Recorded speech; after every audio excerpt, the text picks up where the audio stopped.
السلام عليكم أحبائي المشاهدين والمشاهدات، مرحبا بكم في حلقة جديدة ووصفة جديدة مع الشيف عبد اللطيف. اليوم غنقدم لكم إن شاء الله لي صالي، طريقة ديال تعديل لي صالي، وتنتمنى الاشتراك ديالكم ودعم القناة، وتنشكر الناس القدام والناس الجداد.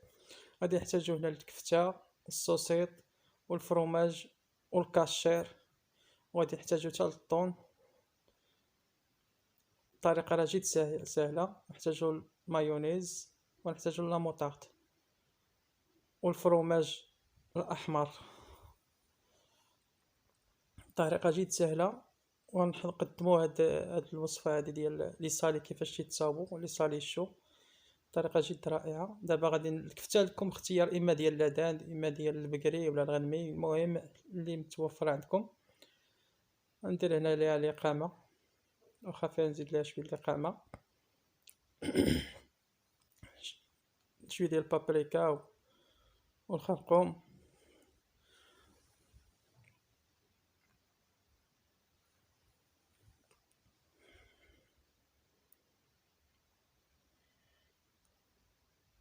وغادي نزيد ليها السكنجبير تكون مطحون.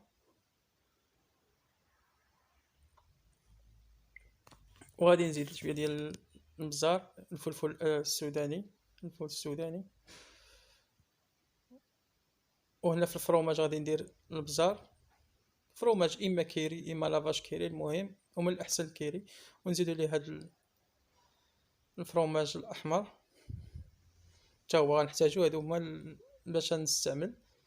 وراه كاين بزاف ديال الاشكال وبزاف ديال، كاين اللي يستعمل كروفيت، كاين اللي يستعمل لي زانشوا، كاين. المهم هنا هاد الحلقه نزيد هنا مايزينا على الفرomاج، عفوا مايونيز. قلت لكم مايزينا مايونيز.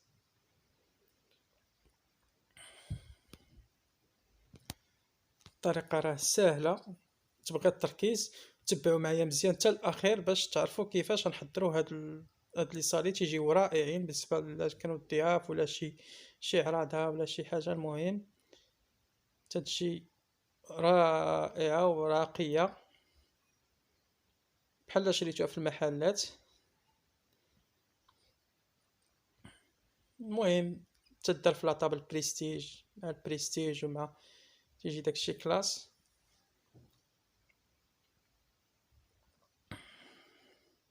غادي نحاولوا نخلطوا مزيان هاد الفرomاج مع الكيري، تنوجدوهم نحضروهم. عند ديك الساعه نكملوا الخدمه ديالنا.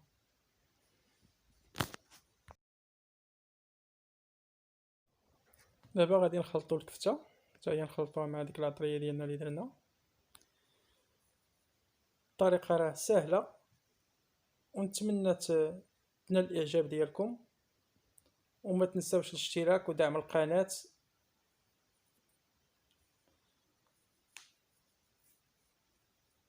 وتشاركوا مع الاحباب ديالكم والاصدقاء باش تعمل فائده وتا القناه ديالنا تكبر. وتنشكركم على المتتبعه ديالكم وعلى الدعم ديال القناه. من بعد ما خلطنا كلشي، دابا نجيب واحد لاباط فيلتي، العجينه المورقه. وبالنسبه للعجينه المورقه ما حضرتهاش معكم حيت كاينه في الفيديو السابق، المهم راه تلقاو الرابط ديالو لتحت. دابا نحط لكم في صندوق الوصف الرابط ديال العجينه المورقه، كيفاش تتصاوب، كيفاش التوار ديالها، كيفاش تتوجد. المهم البيشاميل حتى هو اللي نخدموه راه ندير لكم في، نديرو في الرابط حتى هو. لا بيشاميل حتى هو راه موجدو، ولكن ما وريتكمش كيفاش. لاصوص طوماط راه حضرته معكم، غنحضرو في هذا الفيديو هذا. المهم تنسرحوها، تنشدو هاد الطرف ديال العجينه ديالنا المورقه، تنسرحوها.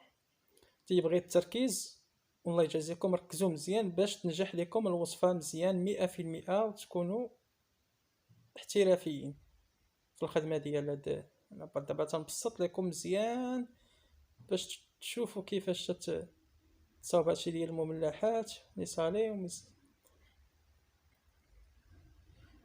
هادي راه كوموند كانت عندي، طلبوها ليا الناس ووجدتها لهم،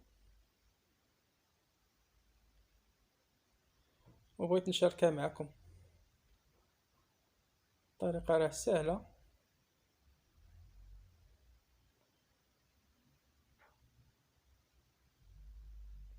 تندهنوه هنا مزيان بالبيض باش الا بغينا نسدو تسد.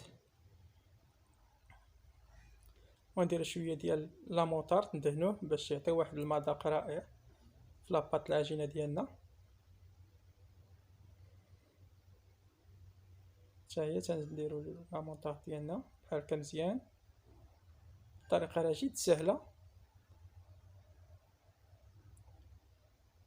واي استفسار ولا سؤال راه تنجاوب انا على لي كومونتير ديالكم، ولا اي واحد صيفط لي شي رساله ولا شفتها من بعد ما شفتهاش في الاول ما تنجاوبش، ولكن من بعد ملي تنشوفها راه تنرد تنجاوبكم. كانت شي حاجه شي سؤال كتبوه ليا راه غادي نجاوبكم ان شاء الله. هانتوما تنحطو نوضعو الكتاب على هذا الشكل هذا، شكل خط طويل بحال هكا، و تنسدو بهذا الشكل هذا مزيان ونركو على الساروت باش يلصق. هادو تيجيو ميني صالي صغيورين، تيجيو زوينين وفي الاكل ديالهم مزيان. حتى لاباط هاد العجينه المورقه راه رائعه وتتقام رخيصه، ننصحكم باش ديروها وتتبعوا الخطوات باش تنصاوب هاد العجينه المورقه. راه تتجي رائعه، اي حاجه تستعملوها المملحات، تستعملوها الملفاي، تستعملوها اي فرونجيبان. المهم لاباط العجينه المورقه تستعمل بزاف ديال الوصفات،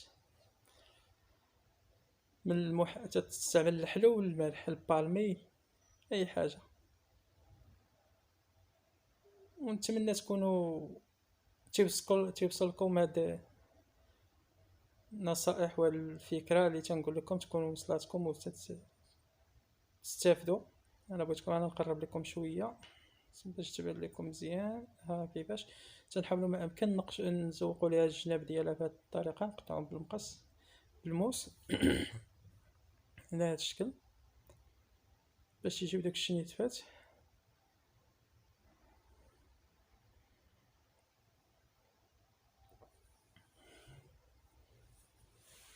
هاد العجينه المرقه راه هي باش خدمت ديك المملحات نتاع السمك، حتى هي ترجعوا الرابطه تلقاوها الطريقه ديالتها من المملحات حتى هي. تزوقوا بالطريقه اللي بغيتو، لاباط بحال هكا تزوقوا كيما بغيتو، الاختيار ديالكم.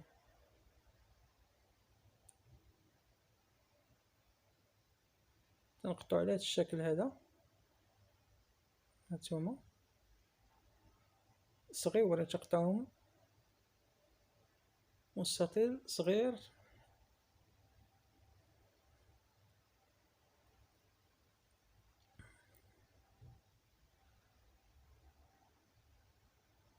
وتنشكر الناس كلهم اللي تيدعمونا والناس الجداد اللي تابوناو، واللي تيشوف هذا الفيديو ما ينساش الاشتراك ديالو ودعم القناه. والناس القدام تا هما تنشكرهم على الدعم ديالهم. هانتوما كيفاش هادشي على هذا الشكل هذا. المهم نجمعهم حتى الاخر وغادي نطيبهم. دابا غير نوجد، دابا تنشد داك الكفته اللي شاط لينا تنزيد لها واحد شويه ديال الزيتون. هادو غادي نصاوب بهم الشوصو، هاد الكفته هادي غنصاوب بها الشوصو اللي شاط لينا، تنزيد لها شويه ديال الزيتون. اختيار بغيتو تزيدو زيدو، ما بغيتوش تزيدوه ولا ديروا الزيتون اخضر. المهم غنشد واحد الطرف ديال العجينه حتى هي. هذا راه باطو واحد غنخرج منه هاد الاشكال هادو، تنقطع بطرف بطرف وتنبين لكم كيفاش.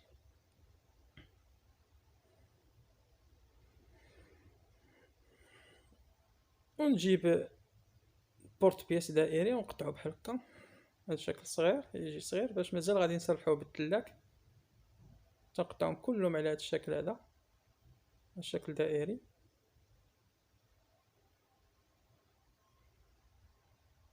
هانتوما بعد ما قطعناه دابا غادي نسرحوه. هانتوما تنسرحوه شويه بهاد الطريقه هادي. الطريقه راه ساهله، تنجبدوه على هاد الطريقه هادي باش يتسد الشوصو.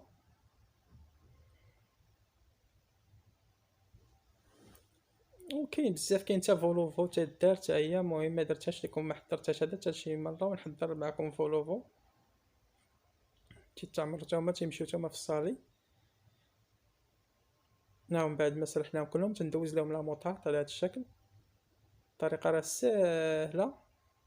هاد لاموطارد هذا تا هو باش يعطيهم داك المذاق زوين ديالو.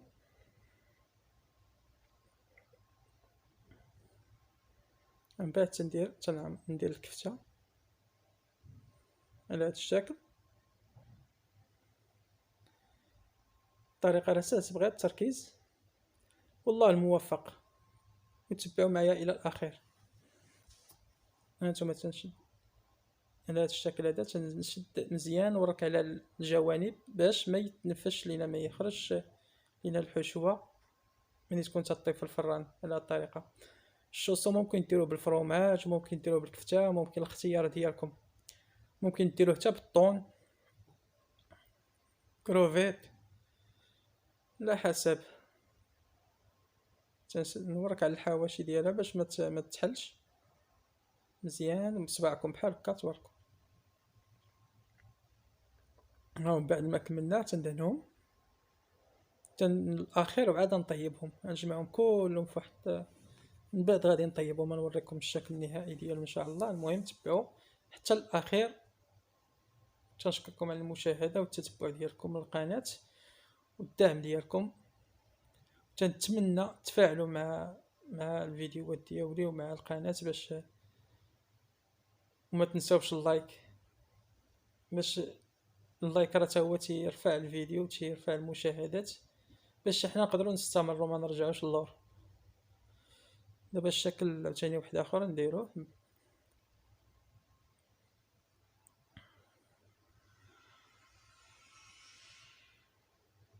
المهم طريقه راه ساهله، تناخذ بالطرف بالطرف وتنخدم بالطرف بالطرف تدريجي باش نوريكم كيفاش تنصاوبوا هذا.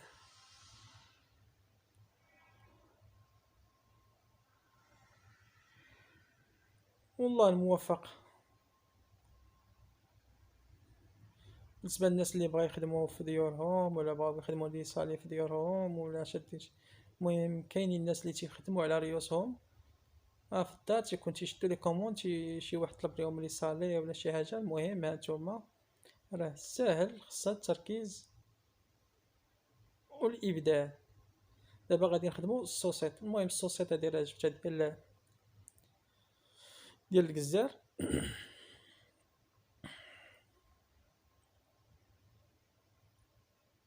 الطريقه راه ساهله. المهم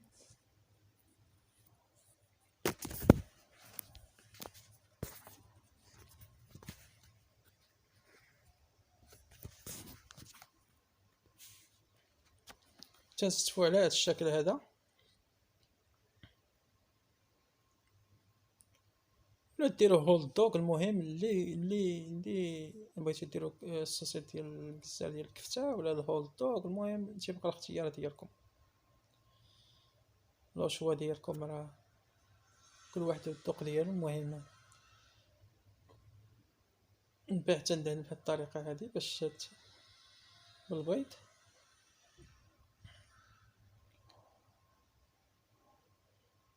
نجيب حتى هو كذلك مع لا موطارد.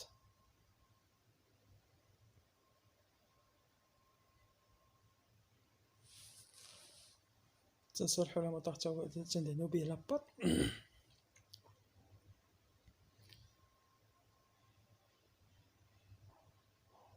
على الطريقه هذه، طريقه راه ساهله، تبغي التركيز.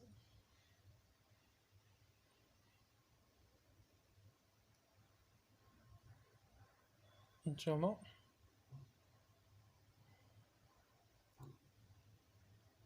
تنورك على هاد الجوانب ديالها مزيان مع النار، تنبريسيهم باش يلصقوا، باش الا دورتها تلصق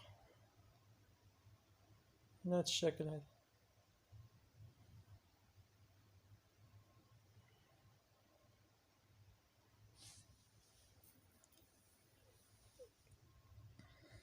تندهنوها بالبيض حتى هي نفس الطريقه.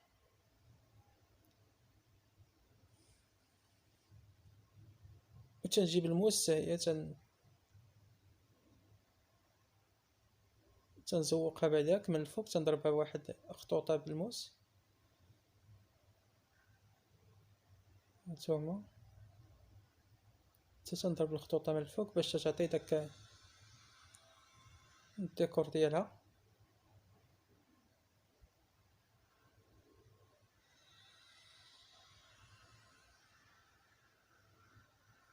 دابا عاد غادي نقطعها.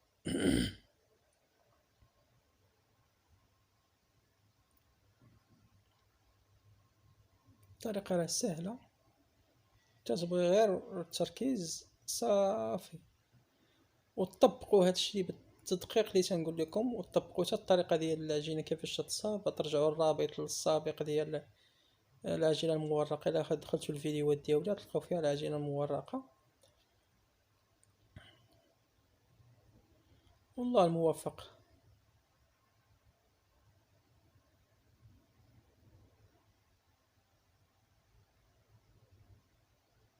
هانتوما على هذا الشكل تنقطعهم. هانتوما كيفاش تجي على شكل معين. المهم تيبقى الاختيار ديالكم. دابا نجمعهم حتى هما مع هادو حتى من بعد نطيبهم.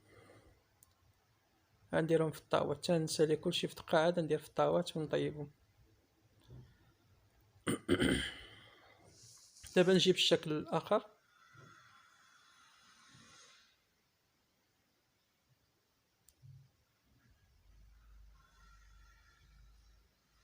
الطريقة راه جد ساهلة، حتى هي نفس الطريقة. تنسلح لاباط عاد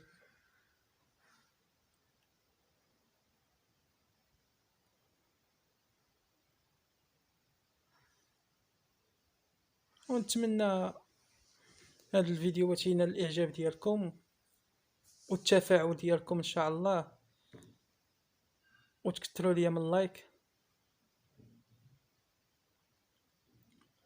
راه نتوما عارفين هادشي راه تيكون شويه متعب باش توصل الناس المشاهدين، توصل لهم تيكون واحد شويه العناء، ونتمنىو تقدروا هاد العناء اللي تنضربوا، هاد التعب اللي تنتعبوا معاكم. دابا نصاوبوا على شكل مثلثات ديال الكرواسون. دابا نديرو كاشير. هانتوما نقرب لكم باش تشوفوا الطريقه ديال تقطع بحال المثلث بحال الكرواسون. هاهي مثلثات. هانتوما الطريقه راه ساهله.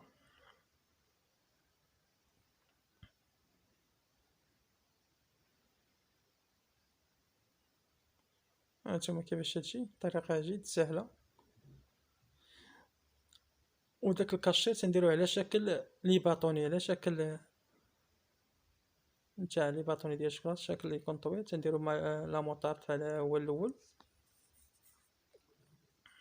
من بعد نحطو الكاشير على هاد الطريقه هادي. هانتوما نبين لكم طوال طريفات طوال، وتنلويهم بهاد الطريقه هادي باش يجيو على شكل كرواسون.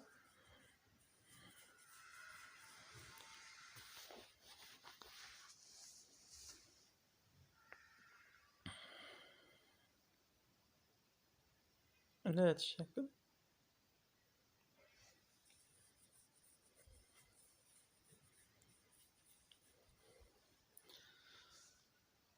الطريقه راه سهله وجد رائعه. هانتوما من بعد ما لويناهم كلهم، هانتوما دابا ندوزو لمرحله وحده اخرى. الشكل عاوتاني واحد اخر.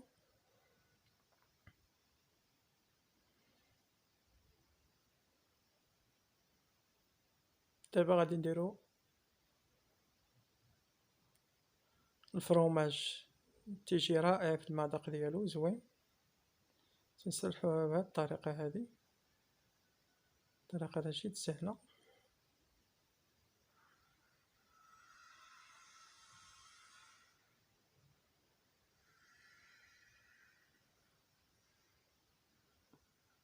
سمحوا لي كاع ما تيبان مزيان، نحاول ما يمكن نبين لكم.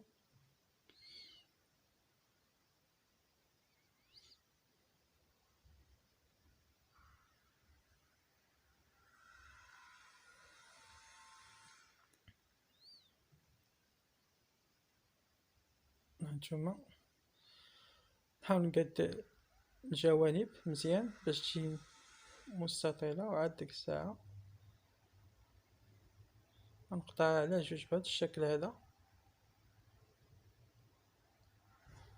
من بعد نجيب الفرomاج ديالنا مع مايونيز. هاد الفرomاج مخلط مع مايونيز كيري ولا لافاش كيري المهم، والفرماج الاحمر حتى هو، ومايونيز يتخلطوا مزيان، والبزار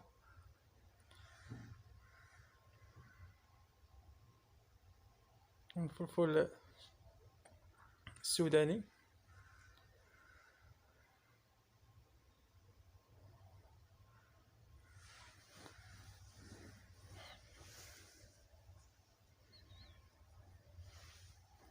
الفلفل الاسود انا اعتذر، الفلفل الاسود شكون الفلفل السوداني، استغفر الله العظيم.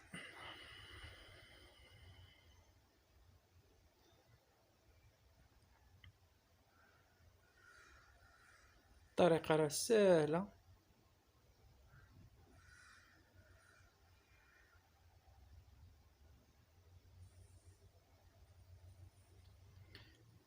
هاد الفرomاج يتخلط مع الفلفل الاسود ومع كيري ومايونيز يجي رائع في المذاق ديالو. الفرomاج الاحمر حتى هو تنهز هاد الطرف هذا ونحاول ما امكن بحال غادي نصاوب فرونجيبان، نحاول نجبد مزيان باش تيكدكد، ونورك على الحواشي بالصبع ديالي باش ما يخرجش لينا الحشوه، ما تخرجش، يتسد مزيان.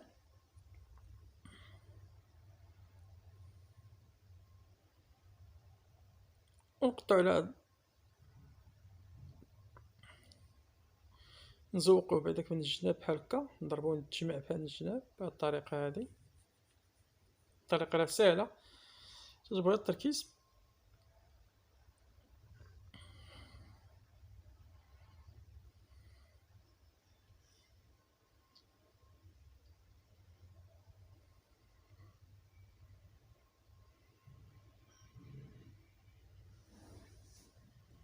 تندهن بالبيض من الفوق مزيان.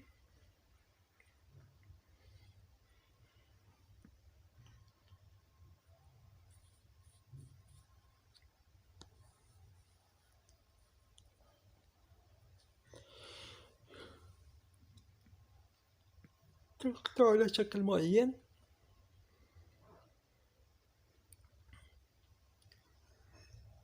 الطريقه راه ساهله، كلهم تنقطعو بهذا الشكل هذا.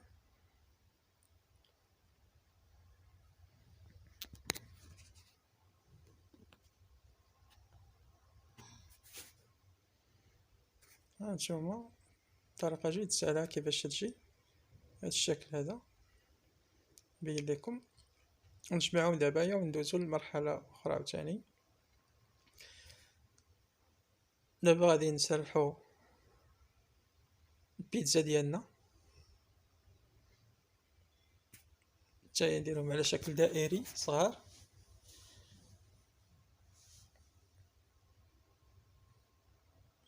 الطريقه راه سهله، تبعوا معايا حتى الاخير ان شاء الله باش تفهموا وتعرفوا كيفاش الطريقه تتصاوب. نتمنى تنال الاعجاب ديالكم.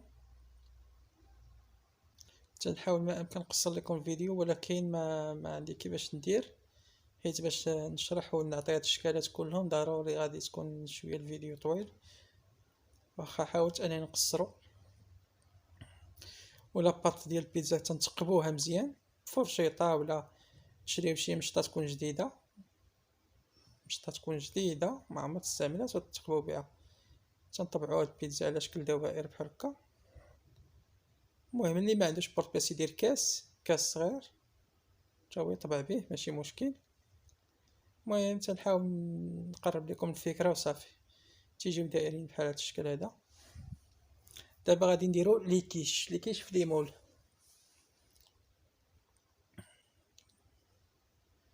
دابا نديرو لي كيش صغيورين.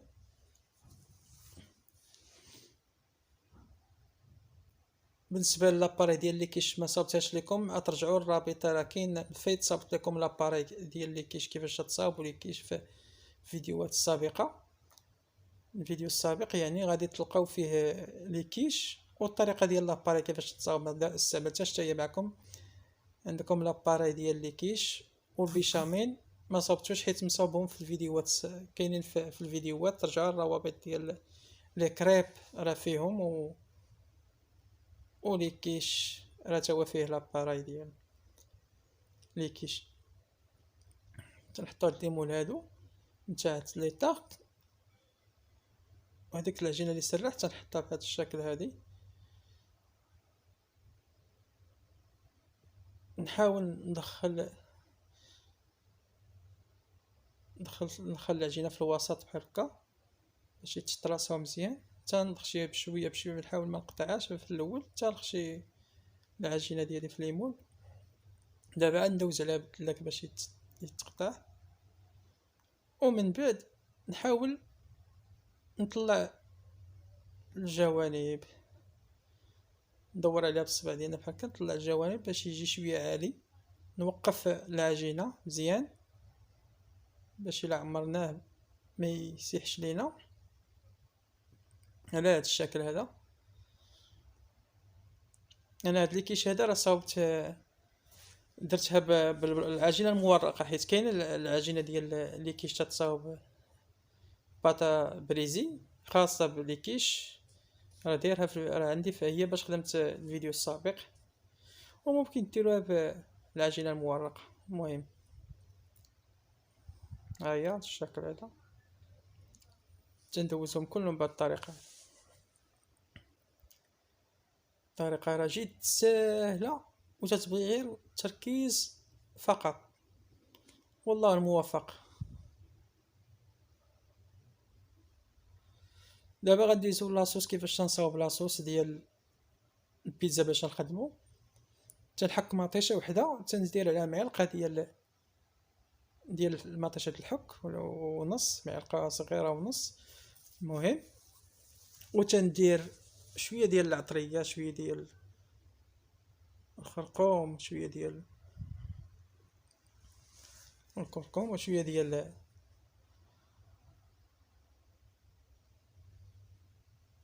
الفول الاسود.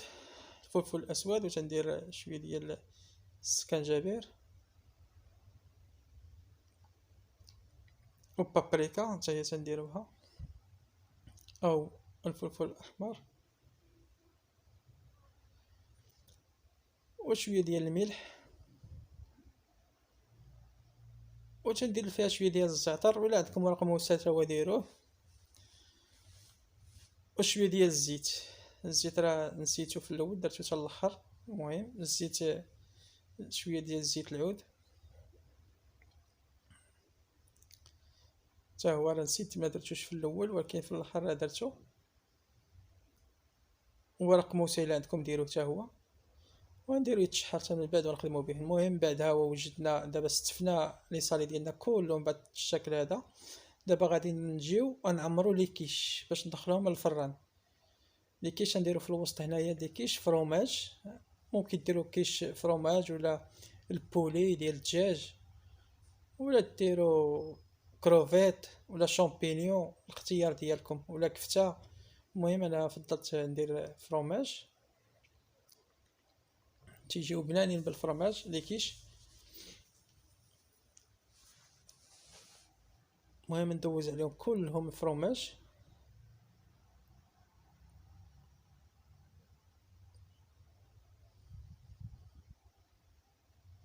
الطريقه راه ساهله، تتبغيها التركيز وانتباه.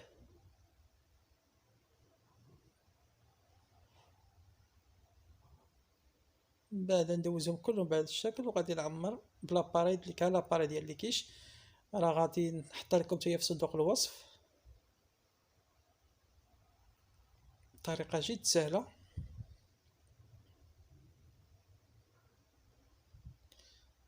تندير بالمعلقه داك لاباري في وسط لي كيش ديالنا، تندوز عليهم كلهم، ومن بعد غادي نخشيهم في الفران لدرجة الحرارة 180 حتى ل 25 دقيقة، نصف ساعة. المهم على حسب الفرن ديالكم، الا كان عندكم فونتيلاتور. ومن بعد ما طاب لينا البيتزا ديالنا، دابا لاصوص طابت حتى هي. لاصوص كيفاش حضرناها ها هي طابت. دابا غادي ندوزو للمرحلة ديال الفينيسيون، كيفاش نفينيو هاد السلعة هادي وكيفاش المهم البيتزا ديالنا كيفاش طابت. من بعد ندير ليها الطون اللي ما استعملوش في الاول، نستعملو دابا فيها بيتزا بالطون. تتجي راه رائعة في المذاق، ولا صوص راه غير مطيشة وحدة تحكوها هانتوما الفرomاج ديالنا، الفرomاج الاحمر.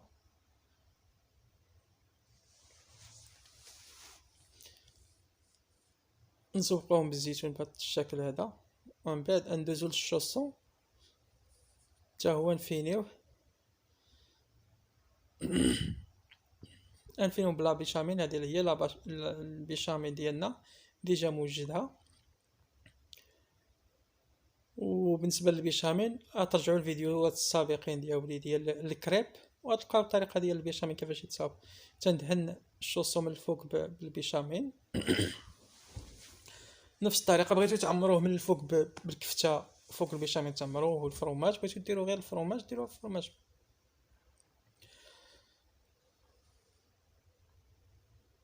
من بعد هو تنفينيو بالفرماج من الفوق. نحيدو هاد المرحله هادي، دابا ندوزو لمرحله اخرى. هادي كيشتاوى ديالنا، من بعد ما طاب لينا كرواسو غادي نشدو كورني، ندير الخطوطه ديال لاموطارد من الفوق بهذا الشكل هذا. الاختيار ديالكم الفينيسيو تتبقى الزواق. شوفوا باش المهم بهذه الطريقه هذه تيجيو زوينين بهذه الطريقه. لاموطارد بهذا الشكل هذا،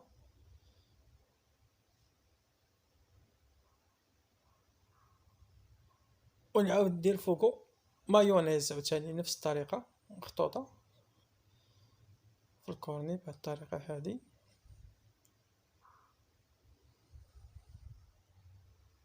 خطوط يكونوا رقاق باش يجيو في المنظر زوين.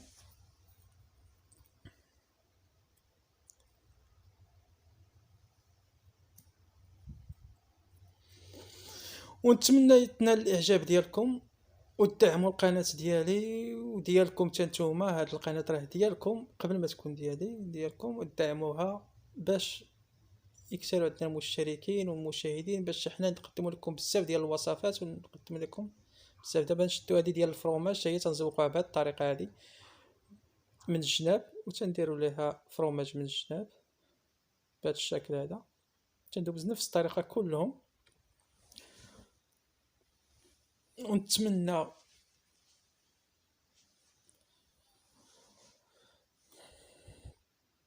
تبارطاجيو في مواقع التواصل الاجتماعي مع الاصدقاء والاحباب باش حنا ندعموا القناه.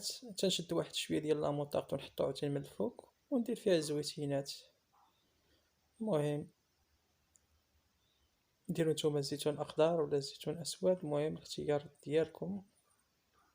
او زيتونه بلا عظم وتزوقوها وتخشيو فيها كيردو، المهم اختيار ديالكم. دابا ندوزو لهادي ديال الكفته والصوصيط. الكفته حتى هي تندهنوها من الفوق بلا بيشاميل، والفرomاج نفس الطريقه ندير لهم كلهم. الصوصيط ما ندير ليها والو، نخليها هكاك.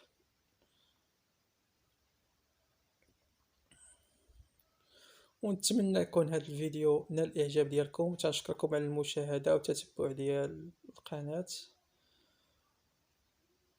جزاكم الله الف الجزاء وشكرا، وتنتمنىكم تدعمونا وما تنساوش الاشتراك وتابوناو. بالنسبه للناس المشتركين جداد، ها الشكل النهائي، هانتوما كيفاش يجيبوه رائعين وزوينين. ها لا طابل هادي راه طلبيه ديال حفل التخرج، وطلبوا لي فيها مملحات هانتوما، ها حلوة ديال حفل التخرج كومبلي، ها لي سواري كاطو سواري ديالهم. وتنتمنى التوفيق والنجاح لهاد السيدة هادي اللي عندها حفل تخرج وتفرح بحياتها. وشكرا.